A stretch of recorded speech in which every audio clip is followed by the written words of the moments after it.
You didn't lose your faith overnight. It started with a question, a small one, quiet, almost harmless. But the moment you asked it, really asked it, something shifted, because deep down, you already knew. If you followed that question all the way through, it might not leave anything standing. And here's the part no one tells you. It's not doubt that scares people, it's where doubt leads. Why does God need belief? Let's start simple. If God is all-powerful, why does He need you to believe in Him? Think about that for a second. Not as a believer, not as someone defending a position, but just as a person trying to make sense of it. A being that created the universe, galaxies, time itself, every atom in your body, but somehow also needs your agreement, needs your recognition, needs you to say, yes, I believe? That's strange. Almost oddly human. Because truth doesn't need belief. Gravity does not pause and check if you accept it before pulling you down the stairs.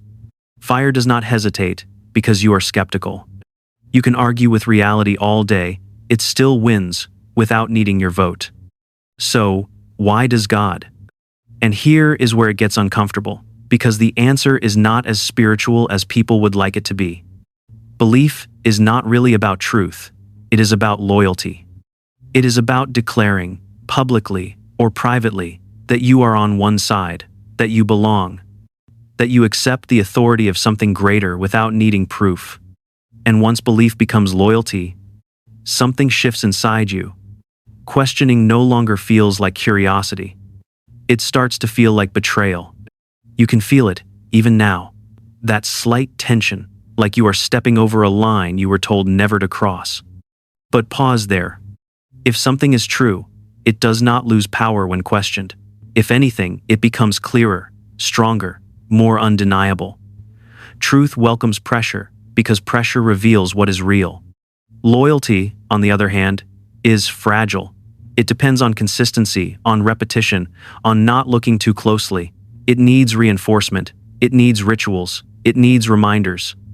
And suddenly, belief starts to look less like a search for truth and more like a signal, a way of saying, I am part of this, I accept this, I will not challenge this.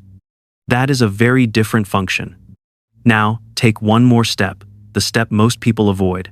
If belief operates like loyalty, and loyalty discourages questioning, then the system surrounding that belief becomes very stable, almost immune to disruption. Which brings us to the question sitting quietly underneath all of this. Who benefits from a belief that must not be questioned? Why is doubt treated like a sin? You've probably felt it, that moment when a question enters your mind, and right behind it comes guilt. Not later, not after reflection, instantly. Like you crossed a line without even moving your body. Like something inside you whispers, careful, don't go there. And the strange part is, no one had to say anything out loud. The reaction is already built in, almost automatic. Like a reflex you didn't choose. But why? Why would an all-knowing God be threatened by your questions? Why would curiosity, the very thing that helps humans discover truth in every other area of life, suddenly become dangerous here? Think about it calmly. If something is true, it does not fear inspection. In fact, it invites it. Science moves forward because people doubt, test, challenge, and break ideas apart. That is how stronger truths replace weaker ones. Wouldn't something divine operate the same way? Wouldn't ultimate truth stand up to any question you throw at it? And yet, in faith, doubt is not treated as a tool. It is treated as a problem. It is labeled as weakness, as corruption, sometimes even as sin. That framing matters more than it seems. Because the moment doubt becomes morally wrong, you stop exploring it. You shut it down before it has time to develop. You don't follow the question. You silence it. And when enough people do that, something powerful happens. The belief system becomes protected, not by evidence, but by emotional conditioning. You are not just discouraged from questioning, you are trained to feel bad for even trying. That is a very efficient design. Because now the system does not need to defend itself. You defend it from within. You become the guard at your own gate, turning away thoughts before they even enter. And here is the uncomfortable shift. That is not truth protecting itself. That is a system protecting itself. There is a difference, and it is a big one. Truth stands on its own. It does not need your silence. A system, however, especially one built on fragile foundations, depends on control. It needs boundaries. It needs rules about what can and cannot be asked. Once you see that pattern, something changes. You start noticing how quickly doubt is shut down, how often questions are redirected instead of answered, how frequently the response is not clarity, but reassurance. And reassurance feels good. It calms you.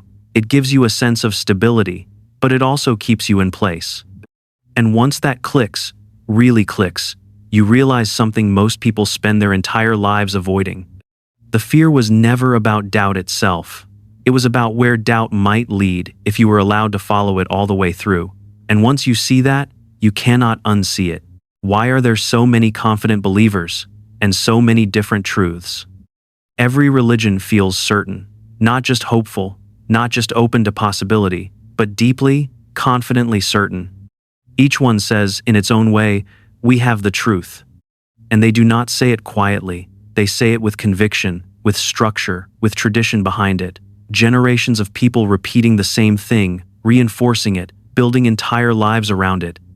But here is the tension. They do not agree with each other, not even close. Different gods, different rules, different ideas of what happens after you die. Some say one life, others say many. Some say forgiveness is everything, others say judgment is unavoidable. And yet, the confidence feels identical. That is odd. Because if truth were clear, if it were obvious in the way gravity is obvious, you would not expect thousands of competing versions of it. You would expect convergence. Over time, people would move toward the same conclusion. Instead, what you see is something else entirely. You see people becoming absolutely certain of completely different things, depending on where they were born, who raised them, and what they heard first. And that last part matters more than most people realize, because belief is not usually discovered, it is inherited. A child does not analyze theology. A child absorbs. They trust the people around them. They listen, they repeat, they internalize. And over time, repetition turns into certainty. Say something enough times, in a trusted environment, and it stops feeling like an idea. It starts feeling like reality. And once that belief is tied to identity, everything changes. It is no longer just a thought you hold. It becomes part of who you are. Your family, your culture, your sense of belonging, all of it starts to connect back to that belief. So changing your mind is not just an intellectual shift. It feels like losing yourself, like pulling a thread that might unravel everything you recognize as home. That is why most people do not question deeply. Not because they are incapable, but because the cost feels too high. So, instead, they defend. Even when something does not quite add up, even when contradictions appear, even when quiet doubts begin to surface, they double down. And here is the uncomfortable insight. People do not always believe what is true. They believe what feels stable, what feels familiar, what keeps their world intact. And when you see that clearly, another question starts to form. If certainty can exist in so many conflicting directions, what exactly is that certainty built on? Why does faith reward not knowing? In most areas of life, we are taught to ask questions. We value evidence. We look for proof. We want to understand how things work before we commit to them. If a doctor gave you a diagnosis without explanation, you would ask for details. If a mechanic handed you a bill without showing the problem, you would raise an eyebrow. That is normal. That is healthy. But in faith, something flips. Not knowing is praised. Just believe. Don't question. Have faith. It sounds noble on the surface, almost poetic, like you are being invited into something deeper than logic. But slow down for a moment and look at the structure of it. You are being asked to accept something fully, while deliberately turning off the very tools that help you evaluate whether it is true. That is unusual, because in every other important decision in life, the stakes push you toward more clarity, not less. You gather information, you compare options, you think it through. Here, the process is reversed. The less you know, the more you are praised. The more you question, the more you are warned. That should feel strange. Let's make it simple. If someone told you to invest your life savings into a project, but refused to answer your questions, told you to trust without understanding, and suggested that asking for details shows a lack of commitment, you would walk away. Fast. You would not call that wisdom, you would call that a red flag. Yet when it comes to belief systems, the same pattern is reframed. Now not asking becomes a virtue. Now uncertainty becomes something to embrace. Now the absence of evidence is turned into a test of character. And that shift is powerful. Because once you accept that not knowing is good, you stop looking, you stop digging, you stop pulling on the threads that might lead somewhere unexpected. And when enough people do that, the system becomes incredibly stable. Not because it has been proven true, but because it is no longer being tested. That is a very different kind of strength. It is not the strength of something that has survived scrutiny. It is the strength of something that has avoided it. And here is the quiet insight hiding underneath all of this. When a system rewards you for not knowing, it is not guiding you toward truth. It is guiding you toward compliance. And the less you question, the more it holds. Why does fear play such a big role? Let's be honest. Fear is everywhere in religion. Not always loud, not always obvious. But it is there, sitting quietly in the background, shaping how people think and what they allow themselves to question. Fear of hell, fear of punishment, fear of being wrong. Even fear of thinking the wrong thought, which is a strange one when you stop and notice it. A thought appears in your mind, uninvited, and somehow you feel responsible for it. Like your own curiosity might get you into trouble. That is a powerful kind of control. Now ask yourself something simple. If something is true, why does it need fear to keep people in line? Truth does not need threats. It does not need consequences attached to disbelief. It stands on its own. You do not need to scare someone into accepting that 2 + 2 = 4. You just show them. Fear works differently. Fear does not convince. It pressures. It creates a boundary in your mind, a line you are not supposed to cross, not because it has been logically disproven, but because the cost of crossing it feels too high. And over time, that pressure becomes internal. You stop yourself. You do not explore certain ideas, not because they are false, but because they feel dangerous to even consider. The question is not answered, it is avoided. That is not how truth behaves. That is how control behaves. And here is the part people rarely say out loud. Many do not stay because they believe deeply. They stay because leaving feels risky. Afraid of consequences. Afraid of losing their place in a community. Afraid of what their family might think. Afraid of what happens if they are wrong. There is even a quiet fear of the unknown. If you let go of the structure, what replaces it? That fear can be stronger than any argument. It keeps people anchored, even when doubt starts to grow. Even when something inside them whispers that things do not fully add up anymore. So they stay. Not because they are convinced, but because the alternative feels uncertain. And that is the difference that matters. Faith, in its pure form, would not need fear. It would stand freely, without pressure, without threat, without consequence, hanging over your head. But when fear becomes the glue holding something together, you have to ask a harder question. Is this belief being chosen? Or is it being maintained? Because those are not the same thing. And once you see that clearly, the feeling shifts. It no longer looks like devotion. It starts to look like psychological pressure. Why does God sound so much like the culture that created him? This one is subtle. But once you notice it, it becomes hard not to smile a little because the pattern is so consistent, it almost feels predictable. Look at different religions across history, not through emotion, but through observation. Compare them the way you would compare languages or traditions. Something starts to stand out. God always seems to reflect the values, fears, and priorities of the people describing him. In ancient war-driven cultures, God is fierce, jealous, quick to punish. Honor matters. Obedience matters. Strength matters. The kind of traits that help a tribe survive conflict suddenly become divine qualities. Now shift to more stable or compassionate societies. Suddenly God softens. He becomes forgiving, patient, focused on love and inner peace. The tone changes. but the pattern stays the same. It is almost like God evolves as humans evolve, and that is where things get uncomfortable, because this is not a small detail. This is a structural pattern that repeats across time and geography. Different cultures, different eras, different beliefs, yet the same underlying mechanism. The description of God mirrors the people describing him. Now, pause on that. If God were a fixed, unchanging reality, you would expect consistency. Not perfect agreement, but at least a stable core that does not shift depending on location or century. Instead, what you see looks more like adaptation, like a story being reshaped to fit the needs of the moment. And here comes the question most people avoid, not because it is complicated, but because it is unsettling. Are we discovering God, or are we creating him in our own image? Because if the description keeps changing, if the personality of God seems to adjust alongside human values, then maybe the source is not something external revealing itself.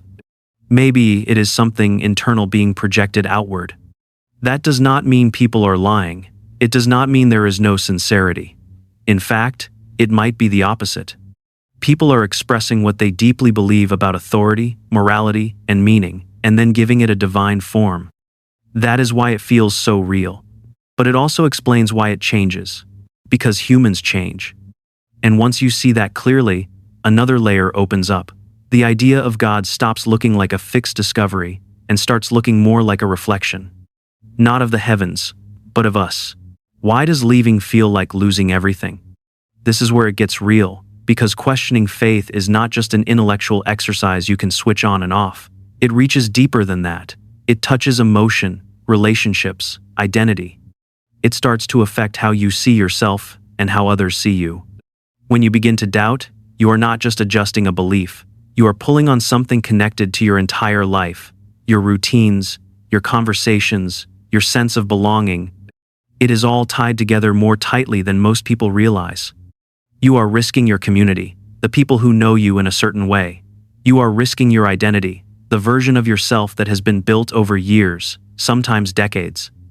And in some cases, you are even risking your family, or at least the peace you have with them. That is not a small price. So it makes sense why so many people stay quiet, not because they are fully convinced, not because every question has been answered, but because the cost of asking those questions out loud feels too high. There is a kind of silent agreement that forms. You keep the doubts to yourself, and in return, you keep your place, your role, your connections. And here is the quiet truth underneath it all. The system does not just give you answers, it becomes your world. It shapes how you think, how you interpret events, how you define right and wrong, even how you imagine the future. So when you start to step away from it, it does not feel like you are leaving an idea, it feels like you are leaving a reality.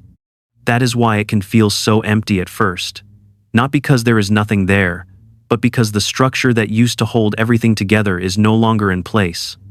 It is like walking out of a familiar house into open space. Even if the space is wide and full of possibilities, your first reaction is not excitement. It is disorientation. You look around and think, where do I stand now? And that feeling can be mistaken for loss. But here is the part most people never get told. What feels like losing everything might actually be losing something specific, a framework, a set of ready-made answers, a map that was given to you before you had a chance to draw your own. And without that map, things feel unclear. But unclear is not the same as empty. So the real question is not whether you are stepping into nothing. It is whether you are stepping into something unfamiliar that you have never been allowed to explore. And those two things are very different. The question no one wants to face. All of these questions lead somewhere. Not outward, not into arguments or debates, but inward, to a place most people avoid without even realizing they are avoiding it. Not out loud, not in conversation, but quietly, in the background of their own thoughts. Because there comes a point where the questions stop being about religion and start being about something more personal. What if you were allowed to question everything? Not in a rebellious way, not to tear things down for the sake of it, but honestly, carefully, without fear sitting in the corner watching you, without pressure guiding what you are supposed to conclude, without inherited answers stepping in before you even finish the question. Just you and the question. That sounds simple, but it is not. Because the moment you remove fear and pressure, something else appears. Responsibility. Now the answer is not given to you. It is not protected for you. It is not reinforced by everyone around you. You have to face it. And that is where most people hesitate. Not because they lack intelligence, not because they cannot think it through, but because something deeper is at stake: stability, certainty. The comfort of knowing where you stand without having to constantly reevaluate. So, instead of asking freely, many people ask carefully. They circle around certain ideas. They stop just before the question becomes too real. But here is the twist that makes this chapter different from all the others. The most dangerous question about faith is not about God. It is about you. It is about whether you actually want truth or whether you want safety that feels like truth. Those are not the same thing, even though they can feel identical from the inside. Seeking truth means you are willing to follow the answer wherever it goes, even if it disrupts your current world. Protecting what feels safe means you already know where you want to end up, and you adjust the questions to keep yourself there. One path expands your understanding, the other preserves your comfort. And to be fair, comfort is not a small thing. It gives you stability, it gives you peace, it gives you a sense of direction, but it can also quietly limit how far you are willing to go. So the real question is not whether doubt is dangerous. It is whether you are ready to see what happens when you stop protecting what feels safe and start following what might actually be true. You didn't get here by accident. Something in you started asking, quietly at first, then louder, until it became impossible to ignore. And maybe the people around you don't want to hear those questions. Maybe they get uncomfortable. Maybe they change the subject. That's okay. Because the moment you begin to think for yourself, even a little, you're already stepping outside the system that needed you not to. You're no longer just repeating, you're examining. And that changes everything. Whatever comes next might feel uncertain, even a bit uncomfortable, but at least it will be yours, not borrowed from someone else, not inherited without question. Something you actually worked through and understood. So here's the real challenge. Don't stop now. Follow the questions you've been avoiding. Let them go deeper than feels comfortable. And if this made you think, subscribe, because the next video goes even further into the questions most people are still too afraid to ask.